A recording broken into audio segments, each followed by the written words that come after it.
Gospel of Ramakrishna with the devotees at Dakshineshwar, part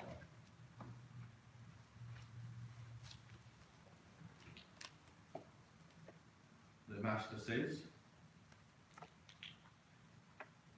spiritual discipline is necessary in order to seek God. I had to pass through very severe discipline. How many austerities I practiced under the bael tree. I would lie down under it, crying to Divine Mother. Oh Mother, reveal thyself to me. And the tears would flow in torrents and soak my body.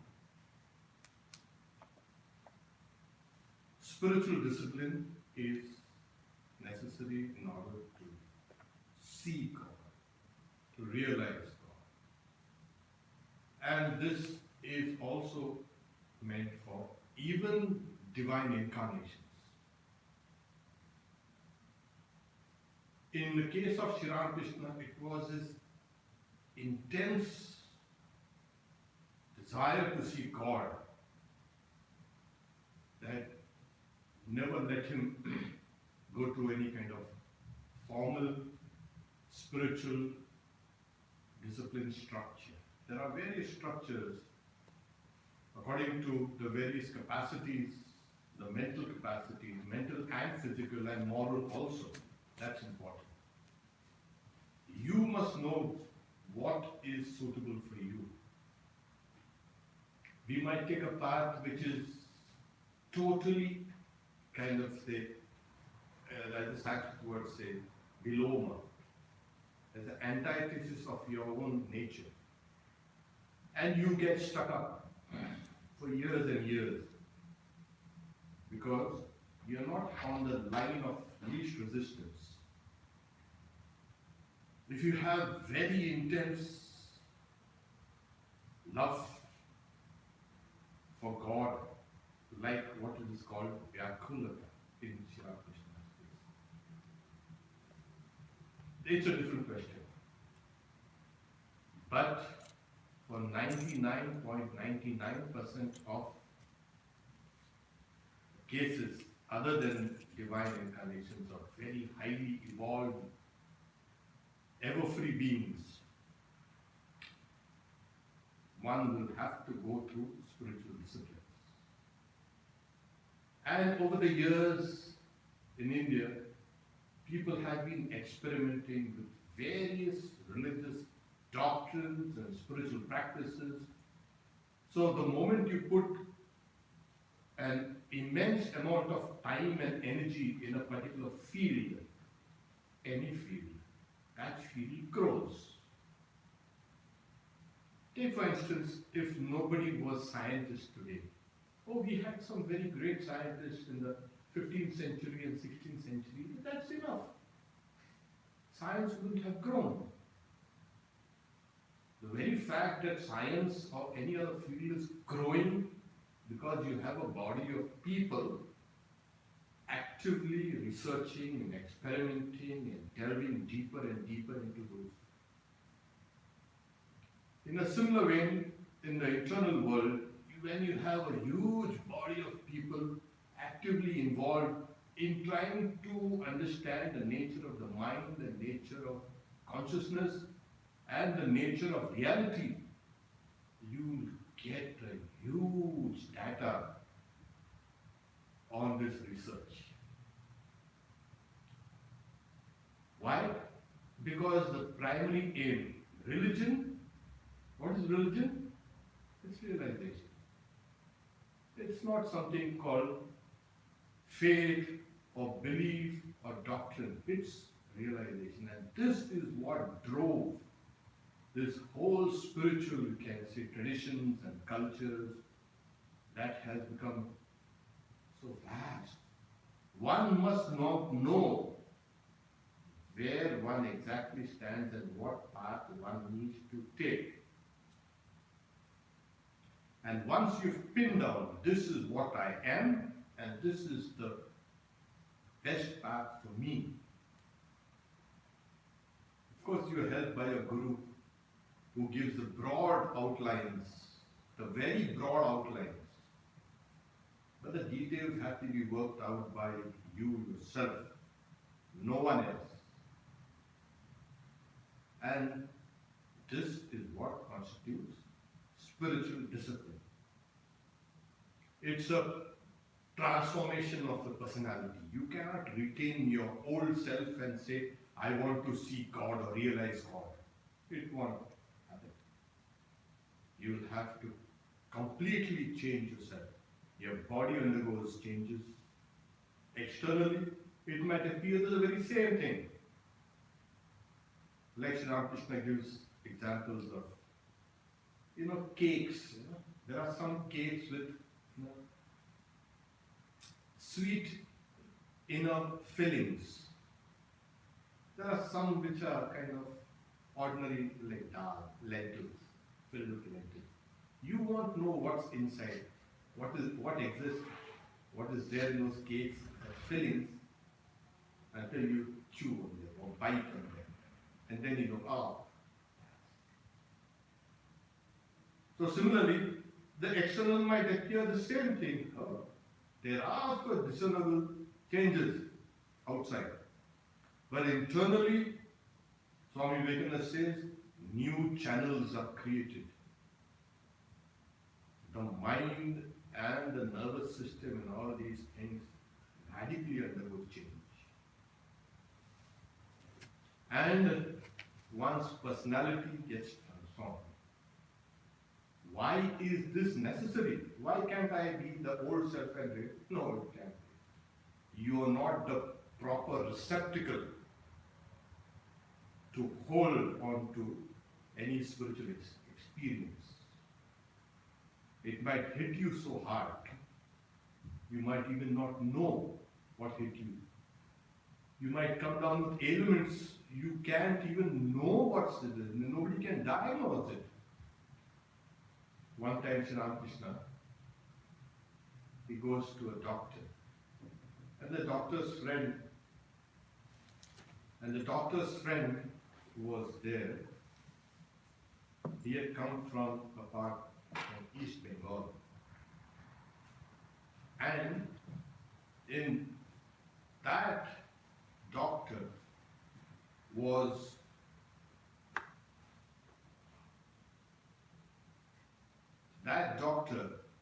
the first to recognize that Sri Ramakrishna's illnesses or the symptoms are due to the practice of yoga. And Sri Ramakrishna mentioned he is the only one who saw it. Well, Sri Ramakrishna gives another example of in the river Ganga, before those kind of dams were built, it was navigable. Ships used to ply up and down the river. It's a broad, deep river. So when ships used to ply down the river, in the wake of that ship passing, those waves used to come and hit the banks. And those banks at times used to crumble. Mud. So a spiritual experience goes through your body and mind, and you might say, oh, it's a spiritual experience, and there it comes. Then the reactions come. So in order that the body and mind is a proper receptacle of spiritual disciplines and spiritual experiences, one needs to perform spiritual disciplines. In the case of that 0.1%, the incarnations and the ever free, they do it in order to set up a model. This is what I did. You can follow this. They set up an ideal. While the rest of us will have to kind of plod, slowly, nose zipping up, and You can't zip up the mountain. You need to plod step by step by step by step. So that's the reason why he says spiritual discipline is necessary in order to see God. What is this to see God? Where is this God? The sound is not working well. Try something else. Okay. We are on the soundless, trackless.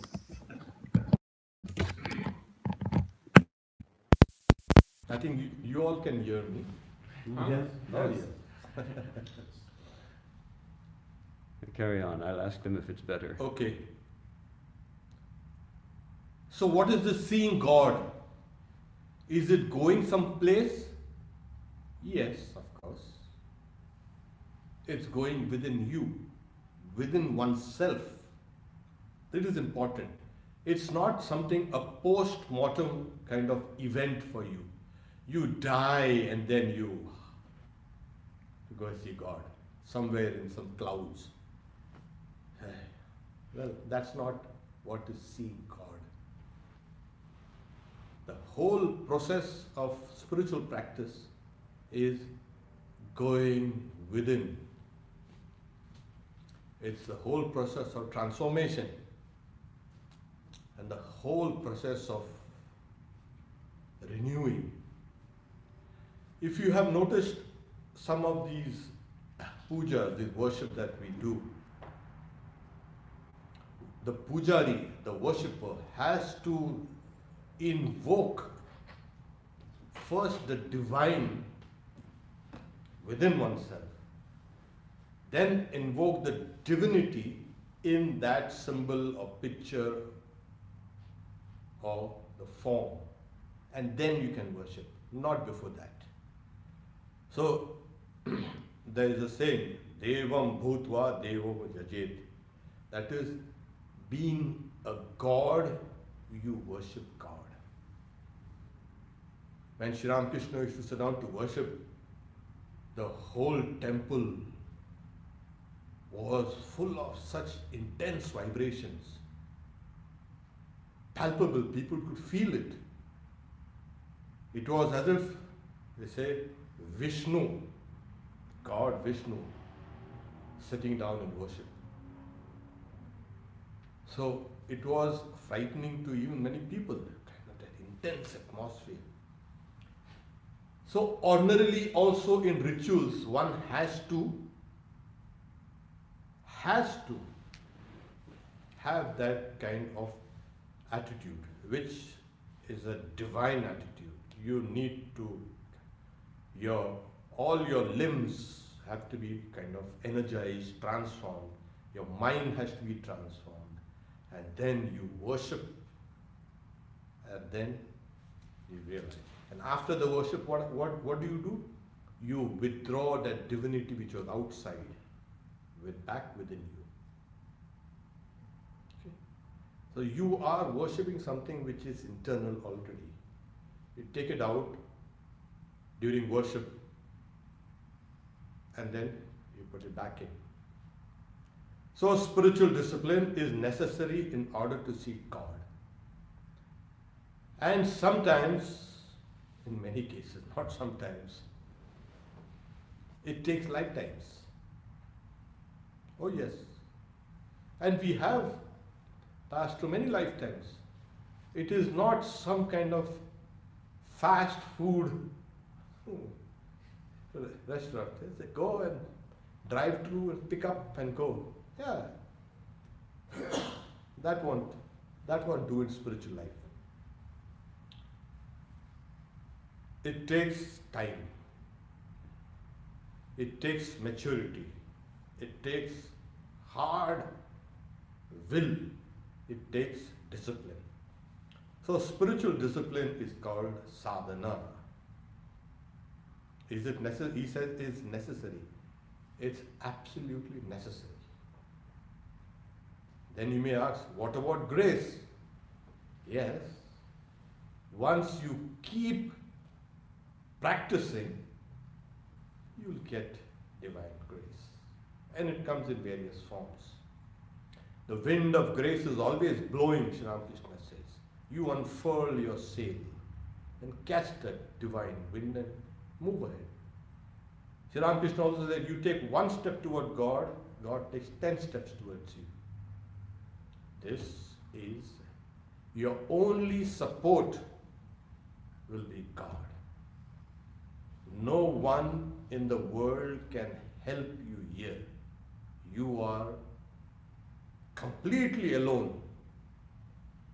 As the saying goes, from the alone to the alone. Here you have broad directions given by the Guru and the scriptures.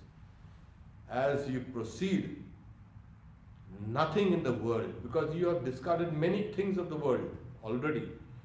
All the old values and the old desires and the old kind of wishes, this world has got no meaning to you at all. And as Sri Ramakrishna says, the more you go towards the west, the east falls away. The world falls away, the world and worldliness all fall away as you proceed towards God. That is the test. Are you worldly still? If you are, you will not see God. So less of worldliness is an index of a progress in spiritual practices, spiritual discipline. Now, who imposes this? You yourself. You do it yourself? Yes. We are all grown-up people, and you need to discipline yourself. Your hand might go there. No, that's not mine. Your mind might go there. Oh, that's forbidden. That's prohibited. That's anathema. Pull your mind. And this is the process.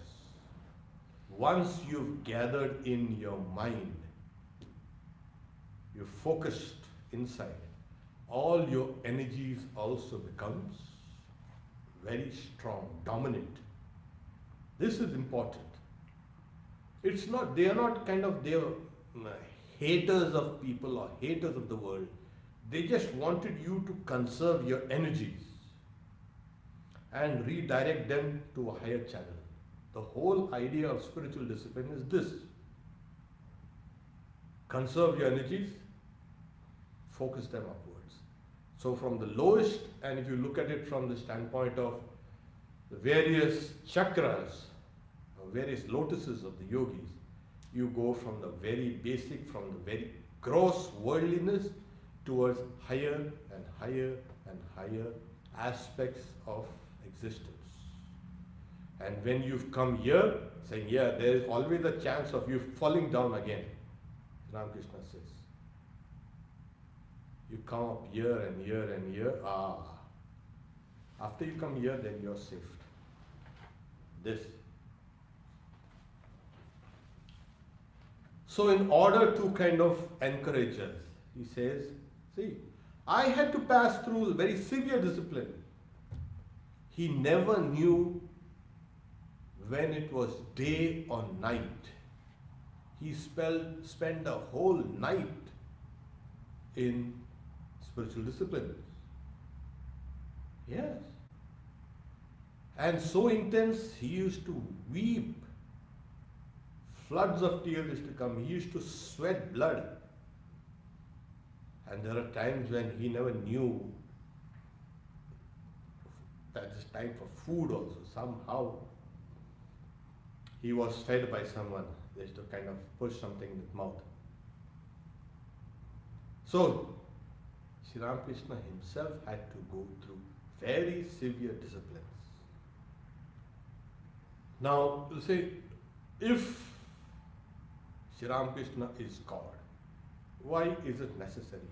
First I said, he sets up a model, he sets up a new path for this age. He kind of clears a path for us to walk upon. Then, the ideal of the age. Then there's another element to this, and that is he performs all these severe disciplines for all of us. Yeah. Oh my God. He did it for all of us. And you see in the lives of the direct disciples trying to dissuade the next generation, the younger generation. What do you have to go or do all this tapasya? We have done all this for you. We have practiced all this for you. And Sri Ramakrishna himself used to say, I have cooked the food. Come and eat. There. I've done everything for you.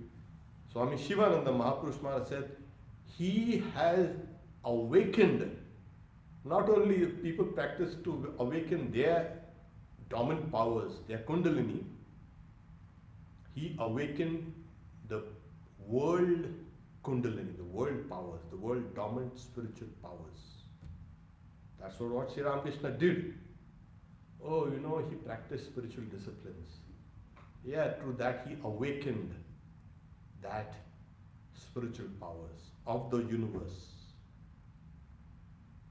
We see it in the way of, he used to pray to that idol of the Divine Mother, image. Are you real? Why don't you speak to me? Why don't you talk to me? Is it all fancy? Is it all poetry? So many saints and sages have seen you. Why are you hiding away from me? And the intensity of that, you can say, desire to see the Divine Mother, awakened the Divine Mother in the image. And for him, it was now no longer an image. It was the Divine Mother palpably standing there. He used to, even at times, he used to feel her breathe. Take a ball of cotton wool and place it near the nostrils, and he used to feel she's breathing. She used to smile there. Just before coming here to the US, I visited the temple, Dakshineshwar, and I'm looking at the Divine Mother's image. I'm thinking, you see, this is the Divine Mother who has been awakened. Awakened. She is the mother. She was that coiled kundalini, as it were, and she has been awakened. We cannot see how this spiritual powers are manifesting. They are manifesting. You can see it through a long period of time. When you look at it from a very brief angle of vision or period of history, you might say things are as usual. No, things are really happening in the world of the spirit. And so, we have him awaken this Divine Mother. She is the Kundalini. She is the power of the world. So that is why he said, I had to pass through severe discipline. How many austerities, that is tapasya, austerities, not eating, not sleeping, all that. As I said, the highest form of tapasya, austerities, is making one-pointed the mind and the senses. This is the highest one. Ekagram. Ekagram paramam tapam. So it's mentioned in the Mahabharata. I practiced under the Bale tree. Now we know the Vilva tree. He later says that I had many visions there under that place in the temple compound, Dakshineshwar, still exists, is still enclosed. Yeah. And the tree that is there is kind of a descendant of that old tree that Sri Ramakrishna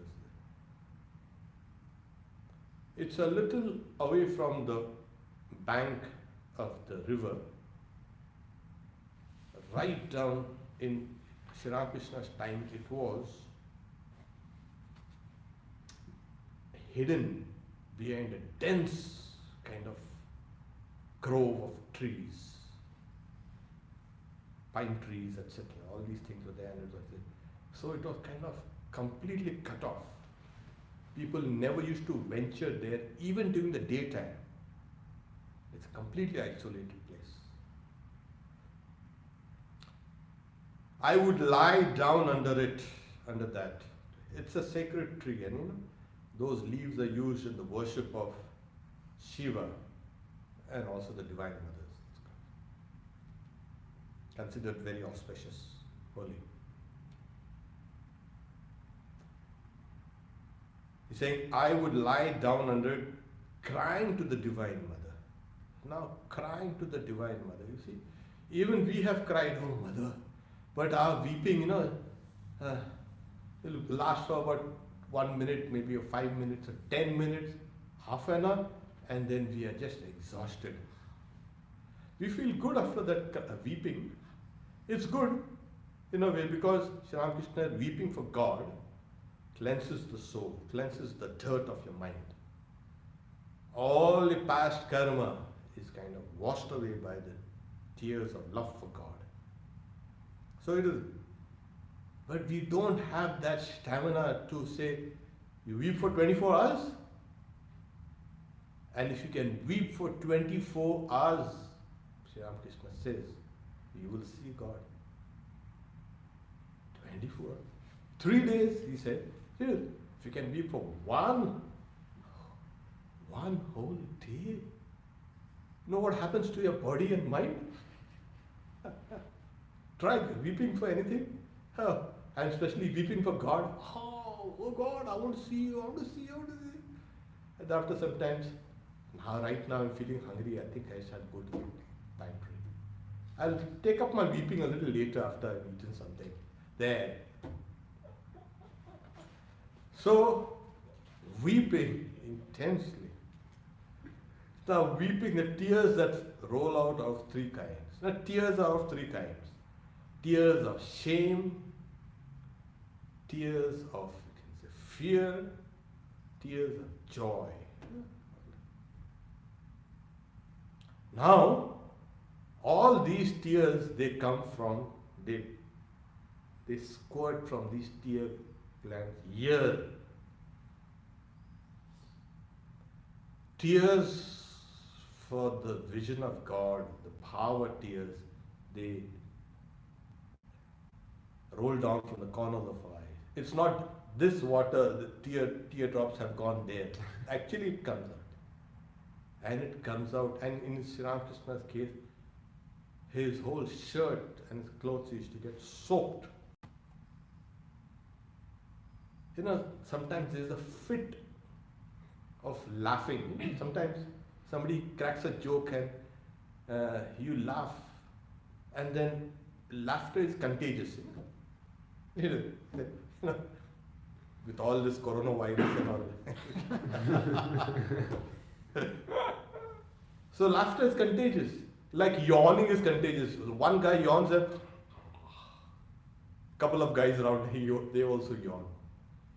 Even crying is, weeping is contagious at times. You know? If you're in a group, it might be hysteria. One person wails and then you will find somebody else wailing. Especially when there's a bereavement in the family, you notice? One person cries and then the whole family, wow, wow, wow, wow. And you just can't stop. And you can't just stop it. It keeps on and on and on and on till you're exhausted. That won't do. For spiritual discipline, when you're weeping for God, it has to be, it's not an infection, it's not a reflex kind of reaction because you see somebody else weeping or laughing or yawning and then you are doing that. No. That intense longing, that longing takes over. And like you are lost without the Divine Mother. You weep and weep and weep. What happens to you when you are at the point of death? No, I don't want to die. When you're too old, you don't mind. Okay, what have I to lose? Okay, might as well go back and come again, of course. But the fear of death is so strong, and then you wail and weep. If you can do that, similar way for God, that you're going to die without God vision, you will get it. So it is that intensity. Okay, so let us proceed.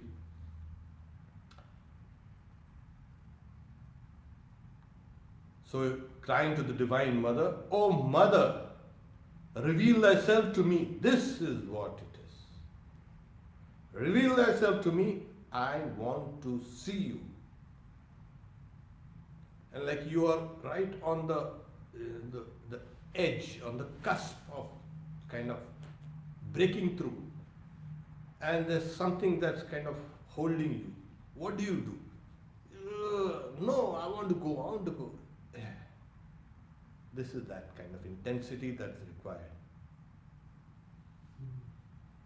And if we can do that, so he says, "Reveal thyself to me." The tears would flow in torrents and soak my body. There it is. It's not tears get dried up, or tears kind of, you are exhausted. All the water in your body is kind of has become tears and has slowed down, and now you are dehydrated. Yeah.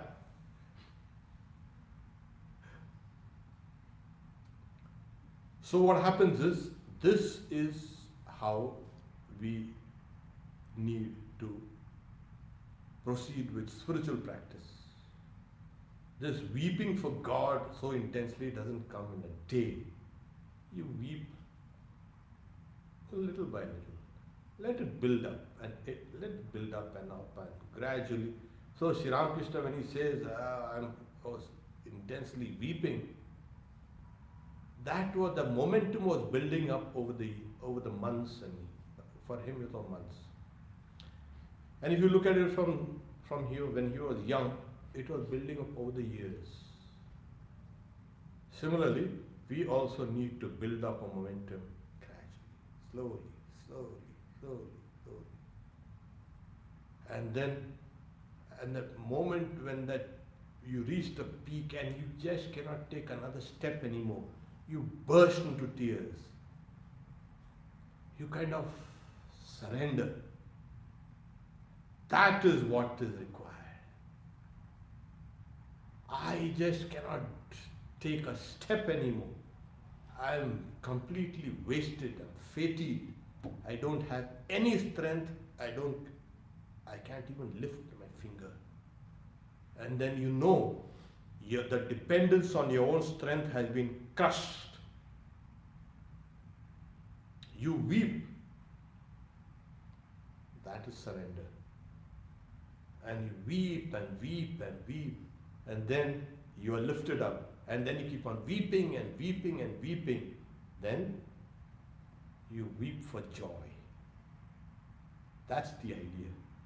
First you're weeping because you couldn't see the Divine Mother, and then later on you will weep because you see the Divine Mother. Oh!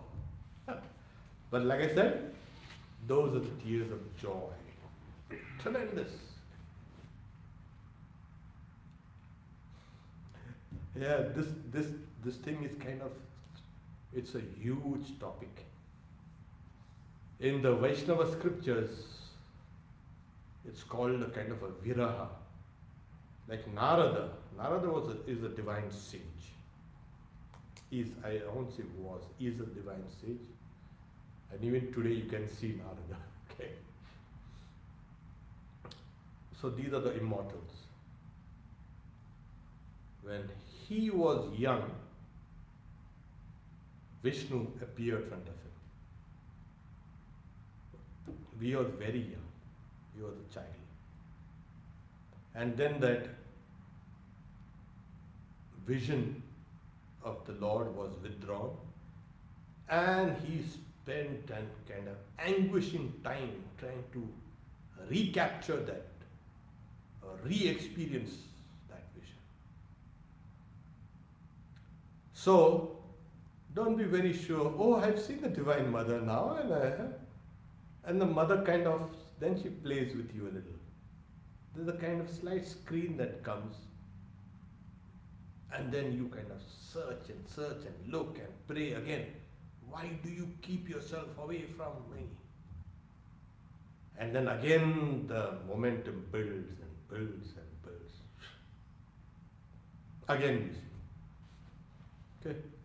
It's a wonderful thing. These things appear kind of strange to even philosophy and to psychology and this thing. But all these things are just thrown out. They all become irrelevant. It's only the soul pouring itself into that object of love. If you don't love God, from the very beginning, it's very difficult to cry. Very difficult to cry. So, what is behind these tears? Love, the intensity, the longing to see God. That is what really drives you. M. Now, M, that is the record of the gospel, says, you practice so many austerities, but people expect to realize God in a moment. Can a man build a wall simply by moving his finger around his home? Yeah, I am homeless. Let's build a home. You can order at Amazon the prefabricated kind of houses that you can get. No, you can't. But these words are very important. Say, people expect to realize God in a moment. Well, it won't happen in a moment. But the moment you realize, that moment has infinity within it. All whatever time you have spent in spiritual disciplines has paid off. All those moments and moments of intense longing, at that moment of realization, pays off. And in that moment, you experience infinity. You experience God. Now, you experience infinity in a moment? Yes, of course. So, that last moment, they say that the last straw that broke the camel's back. Kind of you don't really, what do you mean by last straw that broke the camel's back? Have you been hitting that camel with something else, straw and this and that? Not going to break. But however, there are some kind of meaningless phases in last straw. But it gives you an idea that one will have to spend many moments. One moment you want. And in this world, and everything is so fast, we want God realization also fast. Yeah. We try to pay our way through, that doesn't work. We try to lie our way through, that doesn't work. We try to deceive others, that doesn't work. We try to deceive ourselves, that also doesn't work. There it is pure honesty. Do you really want to see God? Like we have been seeing in the Kathopanishad. Well, he wanted to know the secrets of this universe. So what does the God of that do to Nachiketa? He tempts him. I'll make you a king. I'll make you long-lived. I'll make you a king of this whole world, and this is the wealth, and I'll give you celestial enjoyments. And what did Nachiketa say? Oh no. I want what I've asked for. What is the secret of death? And the god of death was mighty pleased. He wanted to see if this young boy is going to get distracted or no. He wasn't. So in that intensity of longing, there should be no more distractions. Remove off everything. There's only one way. Do or die. As Swami Trigunatitananda says. In San Francisco, he had put a huge kind of board around the monastery. Do or die. And in smaller letters say, but you won't die. It's like that. It's focused. Sri Ramakrishna also gives the example of a soldier who fixes the bayonet in the rifle and his eyes, his vision is there on the bayonet. He's not going to get distracted. Obviously, if he gets distracted, he's going to get killed. Fixed. So let us proceed. Otherwise, we might not even finish anything. The master, with a smile. Amrita says that one man lights a fire and 10 bask in its heat. Naturally, someone does something and the others also benefit from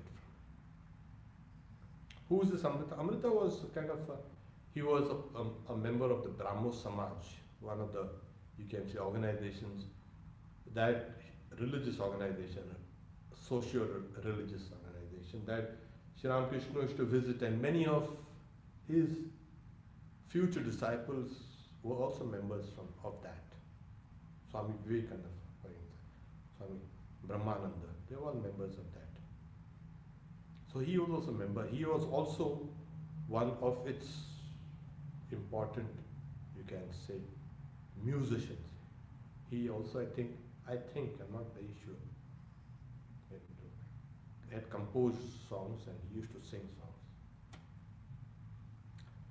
So that's what saying. One man lights a fire and 10 bask in its heat. So it's always like that. Why do you think that, all through, if you read the gospel also, say, association with the holy. Be in the company of the holy, like sadhu sangha. We've become kind of associates with them. Because one man's intensity of spiritual practices also inspires the others. And not only that, inspires, but helps them. Actually helps. And that's the reason why Sri Ramakrishna, Swami Vivekananda also made it a rule. Every one of you, morning and evening, have to sit down together and meditate. What you meditate at other times is your own spiritual practices separately. But at this time, you've got to come and meditate together.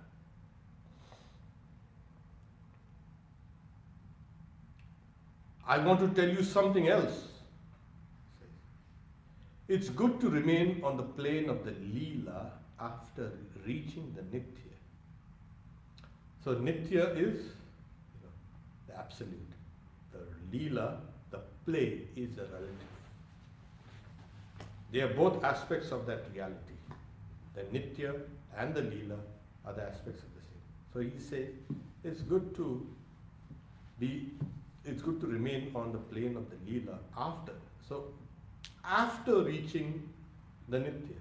So after reaching the absolute, experiencing it, realizing it,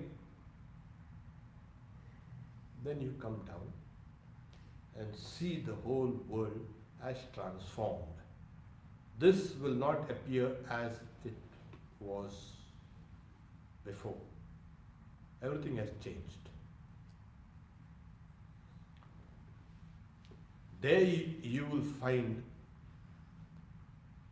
the play of God. Leela is the kind of the sport, God's sport. Right now we are seeing this world, this Leela as I say, but we don't see God at all. Everything is so ungodly. You go out there a little and stand up on that freeway. There's no kind of godly feeling arising in you. When you see something, those kind of sentiments arise in you. Nothing. Where's God? Where's God? God does not exist. You see, and naturally, it is not going to exist for you because you're blind. It's like, let's say, one blind man leading another blind man and both fall into a ditch. It's like, ande naiva niyamana yata anda. This world appears like this without a God. It's a material world. There is no cause, no divine cause or nothing, all that. All this is rubbish. Guys have got it into your head, old beliefs which are now found to be all wrong. So when you look around, you see it is anaishwarya, without Ishvara. After you have touched that nitya, experienced that, and you come down, hey, what happened to that? You see everything as Ishvara. You see everything as play of God. You see the butterfly alighting on the flower. You will see the earthworm crawling down, trying to escape being kind of suffocated by this rain in California. It's a kind of rain in California. It's raining. Yeah, it's been raining. It's been raining. Blessed rain. And Shiva calls it Ashiva.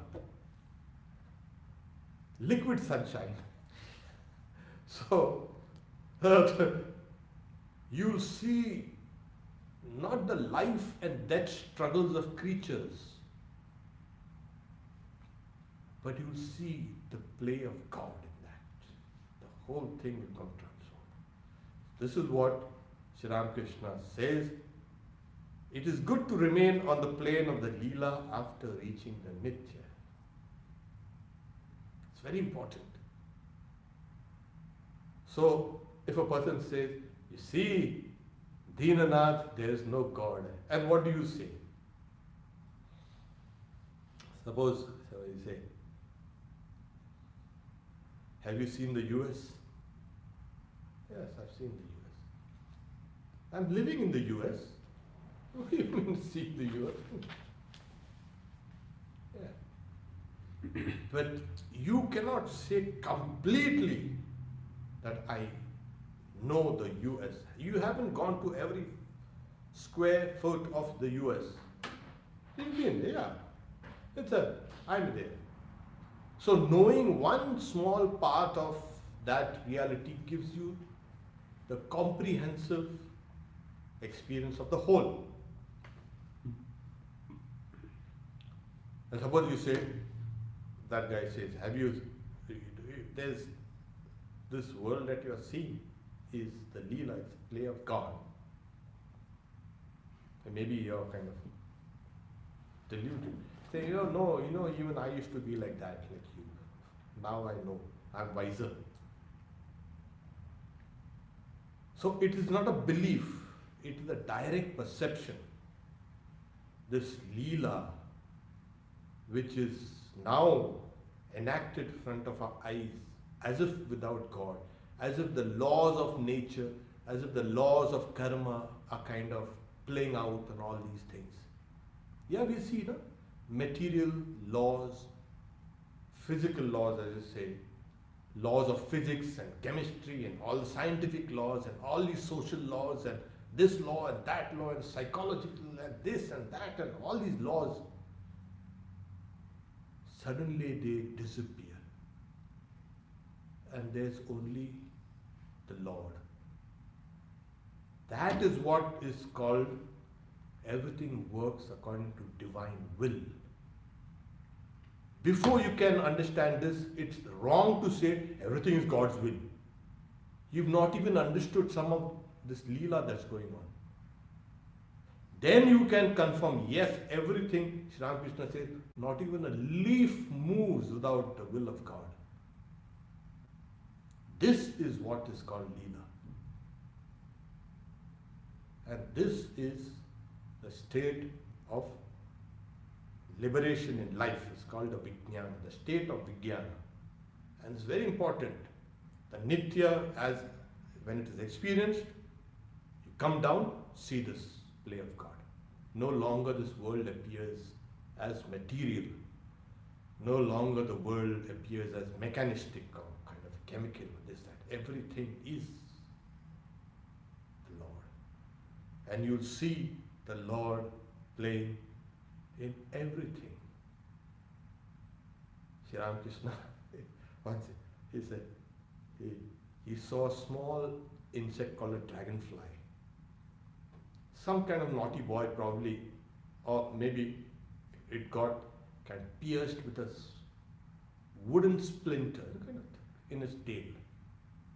And Sri Ramakrishna says, "Oh Rama, see what a state you have brought yourself into." He saw the play of God. He saw everything as Rama. For us, it's a dragonfly with a wooden splinter in its tail. Another time, during the monsoons, the rainy season in India, when rain comes in torrents and torrents and torrents, and everything becomes lush and kind of green. So that the temple authorities said, well, people from outside can come and cut grass for free, and they can use that grass as fodder for their cattle.